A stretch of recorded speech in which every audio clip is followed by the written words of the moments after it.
पश्चिम बंगाल के संदेश खाली में इस वक्त हिंसा जिस कदर भड़की हुई है दर्शकों, वो सवाल खड़े करती है। और सवाल इतनी ज़्यादा आप कह सकते हैं कि इस समय सरकार के लिए परेशानी का एक बड़ा सबब बनती चली जा रही है कि पश्चिम बंगाल की मुख्यमंत्री ममता बनर्जी ने इस पूरे मामले पर अब बोलने से परहेज करना शुरू कर दिया है।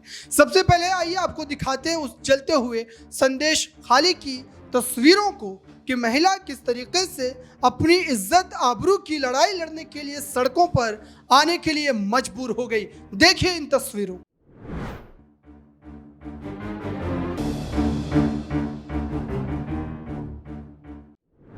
तो आपने देखा दर्शकों, आखिरकार टीएमसी का एक स्थानीय नेता शाहजहां इस वक्त इतना बड़ा अपराधी बन करके सामने कैसे आया? क्या सरकार जानबूझ करके उसके कृत्यों को छुपाने का प्रयास कर रही थी?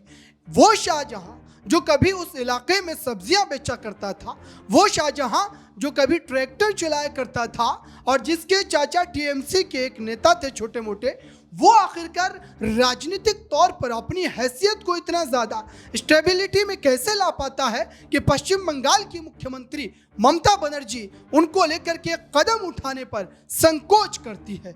और आइए इस पूरे मुद्दे पर आपको एक बड़े पहलू को भी समझाते हैं। दरअसल ममता बनर्जी के राज्य में शासनकाल में क्या विपक्ष को, आम जनता को अपनी हक की आवाज़ उठाने के लिए हाई कोर्ट से आदेश जारी करवाना पड़ेगा? क्या हाई कोर्ट से परमिशन लेनी पड़ेगी? इन बातों का जिक्र मैं इसलिए भी कर रहा हूं दर्शकों क्योंकि भाजपा के एक बड़े नेता शुभेंदु अधिकारी आज पश्चिम बंगाल के उत्तर 24 परगना जिले के संदेश खाली में पहुंचे हैं और वहां पर डर और भय का माहौल इस तरीके से ममता बनर्जी के शासनकाल में बना हुआ है कि कहीं शाहजहां के गुर्गे, शाहजहां के जो गुंडे उन पर किसी भी तरीके के हमले को न कर दे, उस वजह से उन्हें हाई कोर्ट से बाज़ाब्ता परमिशन लेनी पड़ती है, उसके बाद वो वहां पर जा पाते हैं।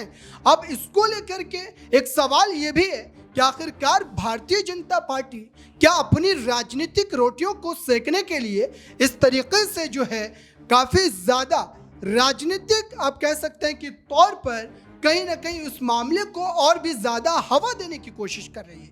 आइए पहले इन तस्वीरों को दिखाते हैं। भारतीय जनता पार्टी के कई बड़े नेता वहां पर पहुंचने की कोशिश कर रहे हैं, कई बड़े नेता वहां पहुंच चुके हैं। देखिए इस रिपोर्ट में। প্রশ্ন করেছিল, তাই বেছে বেছে সন্টু পানকেই হেনস্থা এবং গ্রেপ্তার। গোটা ভারতবর্ষ ছিছি করছে। আমরা কালো ব্যাজ লাগিয়েছি, আপনাদেরও যাদের মেরুদণ্ডটা এখনো ঠিকঠাক আছে, আমি আশা করব আজকে ব্ল্যাক ডে পালন করব। আমি আপনাদের মাধ্যমে এই রাজ্যের সমস্ত।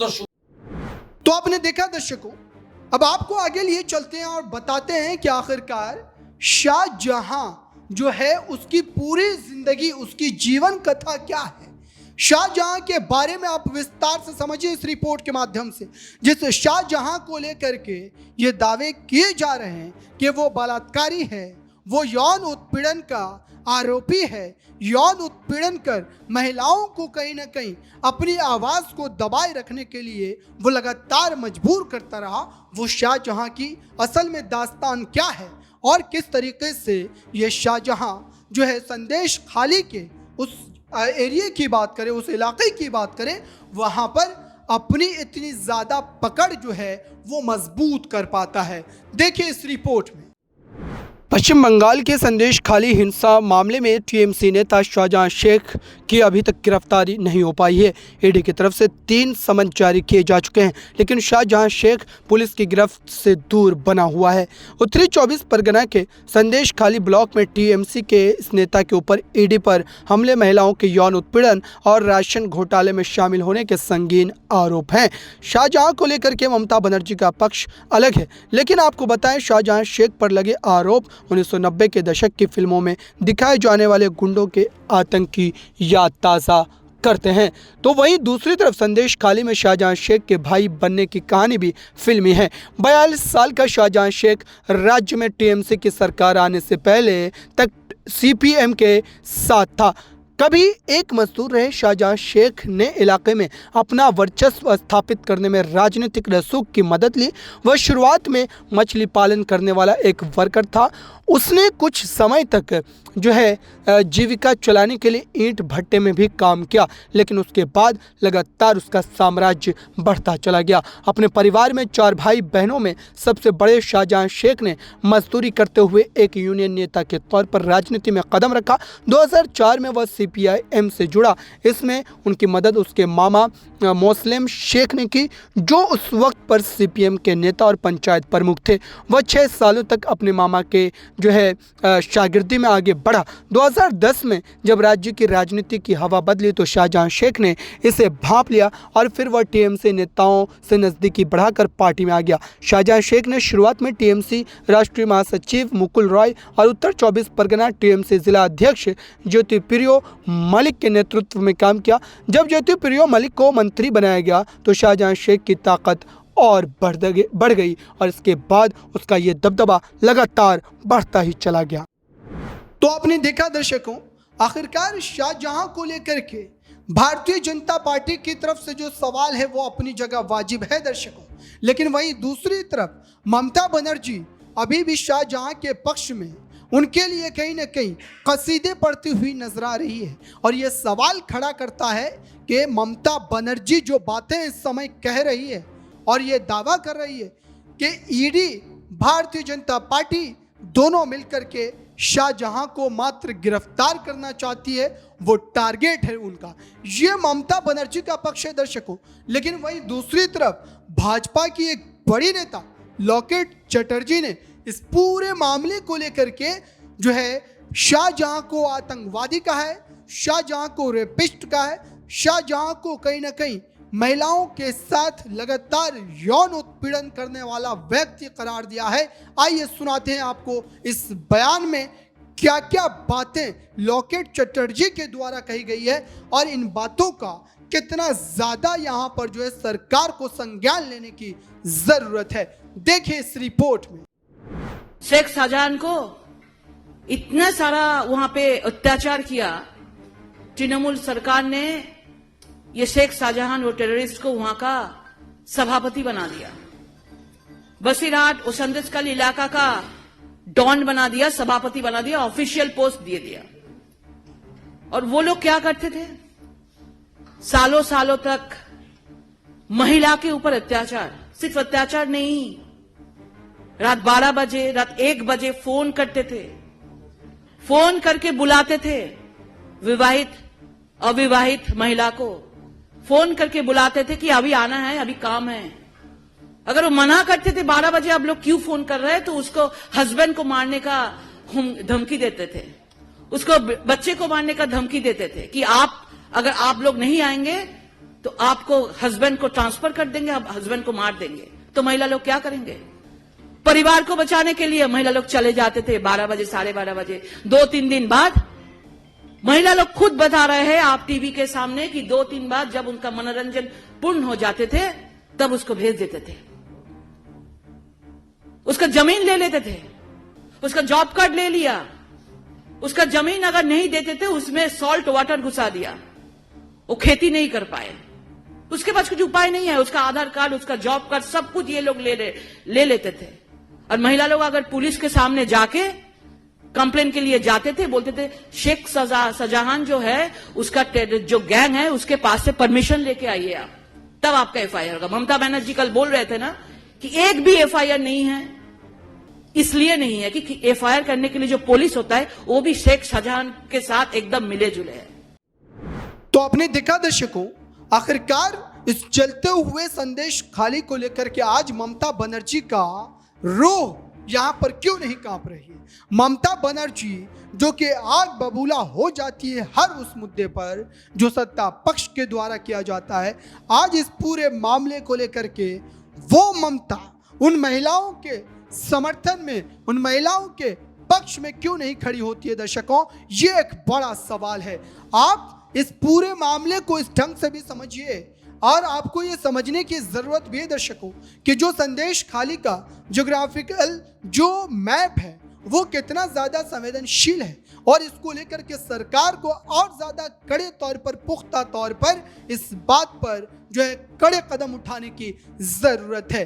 आप देख रहे हैं इस रिपोर्ट के माध्यम से आपको मैं बताने की कोशिश करता हूं। इस मैप को भी आप देखिए और समझिए कि कितनी कम दूरी है। कोलकाता से मात्र 70 से 75 किलोमीटर की दूरी है और उस जगह से बांग्लादेश बॉर्डर जो है वो भी 78 किलोमीटर की दूरी पर मात्र, मतलब 1 घंटे की सफ़र को तय करके आप बांग्लादेश भी क्रॉस कर सकते हैं और आप कोलकाता भी पहुंच सकते हैं। इतने ज़्यादा संवेदनशील जगह पर आखिरकार ये स्थिति क्यों पनपी, और इसको लेकर के जब 5 जनवरी को ईडी की टीम पर हमला किया गया उस समय ही शाहजहां को क्यों नहीं गिरफ्तार कर लिया गया। आज लगातार 1.5 महीने से शाहजहां जो है वो लापता है, फरार है, लेकिन उसको लेकर के ममता बनर्जी की सरकार इस समय जो है किसी भी तरीके से जो है एक्शन लेने के मूड में नहीं दिखाई देती है। मात्र दिखावे के लिए इस पूरे मामले पर आईजी को, डीआईजी को कहीं ना कहीं जो है सस्पेंड किया जा रहा है। लेकिन हकीकी मायनों में देखा जाए दर्शकों तो इस पूरे मामले को लेकर स्थिति जस की तस बनी हुई है और ये एक बड़े सवाल को दर्शाती है कि आखिरकार इसको लेकर के सरकार इतनी ज़्यादा गैर जिम्मेदाराना सलूक जो है वो क्यों कर रही है। इस पूरे मामले पर एक बड़ा पहलू आप ये भी समझिए दर्शकों कि जो राज्यपाल हैं वीसी बॉस, उन्होंने राजभवन में 3 कमरों को अलॉट कर दिया है, यानी कि 3 कमरे अलॉट किए गए हैं और ये कहा गया है कि जो महिलाएं प्रताड़ित है, जिन्हें वहां पर रहने में अपनी जिंदगी खतरे में महसूस हो रही है, वो महिलाएं जो है राजभवन में आकर के ठहर सकती हैं। उनके ठहरने का इंतजाम किया जाएगा। क्या आज़ाद भारत के इतिहास में इस तरीके की तस्वीरें आना, आज़ाद भारत के इतिहास में महिलाओं के साथ इस तरीके से दुष्कर्म का क्या जाना, ये क्या गवाही नहीं देता इस बात की कि पश्चिम बंगाल के प्रशासन पर, पश्चिम बंगाल के शासन पर एक बड़ा गंभीर प्रश्न खड़ा होता है और ममता बनर्जी को इस पूरे मामले पर जो है कड़े तौर पर सख्त कदम उठाने की ज़रूरत है। दर्शकों, इस पूरे मुद्दे को लेकर के हाई कोर्ट में सुनवाई चली। हाई कोर्ट में जब सुनवाई चली दर्शकों, तो इसमें जो गिरफ्तारी अब तक हुई है शिबू हाजरा की और उत्तम प्रसाद की, इन दोनों की गिरफ्तारी होने के बाद जब जो है सुप्रीम कोर्ट में पेश किया गया, जब सुनवाई चली तो उन्हें कहीं ना कहीं अब जो है अगली सुनवाई की तारीख दे दी गई है ज़रूर, लेकिन अभी भी शाहजहां की गिरफ्तारी को सुनिश्चित नहीं किया जाना, ये सवाल उठाता है ममता बनर्जी के शासनकाल पर, ममता बनर्जी की सरकार पर, और अब उन्हें इस पूरे मुद्दे पर जवाब देने की भी ज़रूरत है। ये तो एक राजनीतिक तौर पर आप कह सकते हैं कि कहीं ना कहीं ये मामला जो है ममता बनर्जी भी डील करने की कोशिश कर रही है या भारतीय जनता पार्टी इसका राजनीतिकरण करना चाह रही है। अब जब इस बात की चर्चा छिड़ी गई है दर्शकों, तो आपको यह भी समझ लेना चाहिए कि आखिरकार पश्चिम बंगाल का जो राजनीतिक समीकरण है वो क्या बताता है, वो क्या दर्शाता है कि 2014 से लेकर 2019 तक और अब 2024 के इस लोकसभा चुनाव में हालात और तस्वीर राजनीतिक तौर पर किस तरीके से बदलते हुए नजर आ सकते हैं। 2014 में वो भारतीय जनता पार्टी जो मात्र 2 सीटें जीत पाती है, 23% उनके वोट बैंक होते हैं, वो 2019 के लोकसभा चुनाव में 18 सीटों पर अपने कब्जे को स्थापित करती है और वोट प्रतिशत उनका बढ़ करके 40 हो जाता है।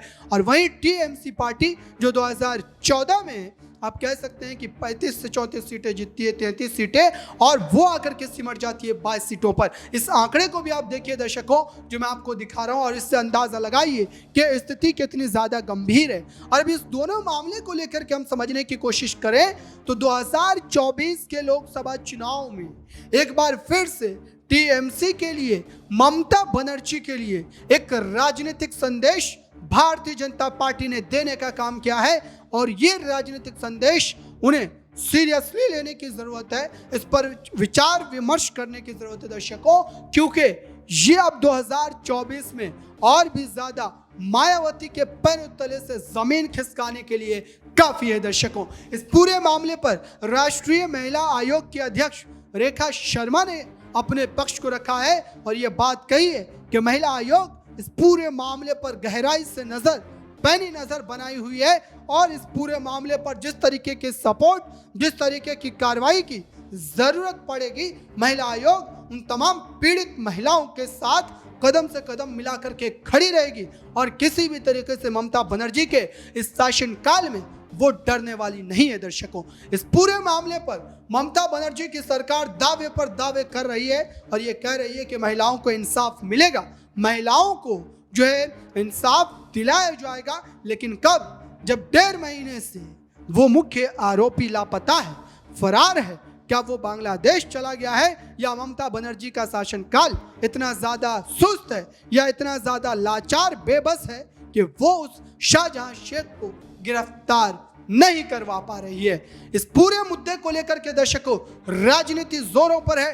भाजपा अपने लिए राजनीतिक स्पेस और भी ज्यादा खोजने की कोशिश कर रही है और ममता बनर्जी के लिए चुनौती ये कि वो पश्चिम बंगाल में अपनी उस राजनीतिक ताकत को कैसे बचाए रख पाती है और कैसे 2024 के लोकसभा चुनाव में इस पूरे मामले से भाजपा को फायदा उठाने से वो रोक पाती है।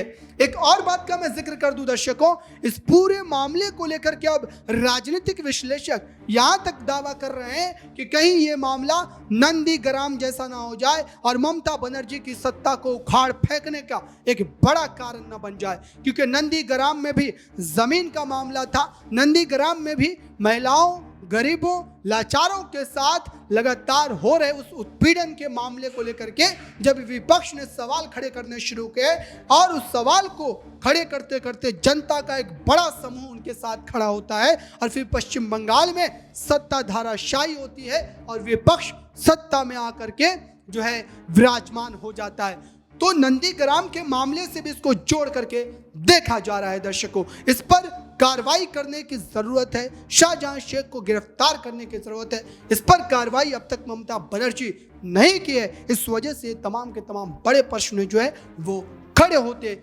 नजर आ रहे हैं।